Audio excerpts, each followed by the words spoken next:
ਅਸੀਂ ਸਾਦੀਆ ਦੇ ਨਾਲ ਆ, ਚੁੱਕੇ ਸਾਦੀਆ ਨੇ ਨਵਾਂ ਢਾਬਾ ਬਣਾਇਆ, ਬਿਲਕੁਲ ਖੁੱਲਾ ਅਸਮਾਨ ਹੈ।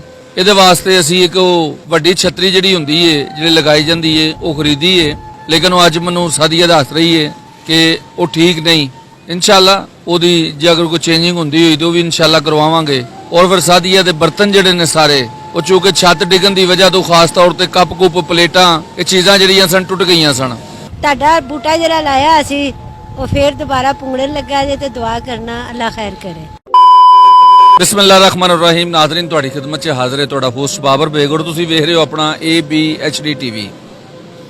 ਨਾਜ਼ਰੀਨ, ਮੈਂ ਅੱਜ ਮੌਜੂਦ ਹਾਂ ਜੀ ਲਾਹੌਰ। ਅਲਹਮਦੁਲਿल्लाह ਅੱਲਾ ਰੱਬੁਲ ਇੱਜ਼ਤ ਦੀ ਮਦਦ ਦੇ ਨਾਲ ਸਾਦੀਆ ਸ਼ੇਖ ਨੇ ਇੱਕ ਦਫਾ ਫੇਰ ਨਵੀਂ ਜ਼ਿੰਦਗੀ ਦਾ ਆਗਾਜ਼ ਜਿਹੜਾ ਕਰ ਦਿੱਤਾ ਹੈ।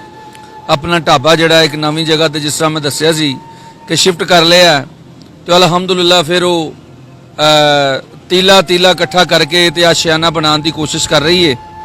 ਅੱਲਾਹ ਤਾਲਾ ਸਾਦੀਆ ਸ਼ੇਖ ਵਾਸਤੇ ਆਸਾਨੀਆਂ ਫਰਮਾਏ ਔਰ ਜ਼ਿਆਦਾ ਤੋਂ ਜ਼ਿਆਦਾ ਰਿਜ਼ਕ ਜਿਹੜਾ ਉਹ ਦੇ, ਔਰ ਜ਼ਿੰਦਗੀ ਦਾ ਜਿਹੜਾ ਬਿਹਤਰੀਨ ਰਸਤਾ ਹੈ ਉਹ ਅੱਲਾਹ ਤਾਲਾ ਸਾਦੀਆ ਵਾਸਤੇ ਮੁੰਤਖਬ ਕਰ ਦੇਵੇ। ਤੇ ਅਸੀਂ ਸਾਦੀਆ ਦੇ ਨਾਲ ਆ, ਚੁੱਕੇ ਸਾਦੀਆ ਨੇ ਨਵਾਂ ਢਾਬਾ ਬਣਾਇਆ,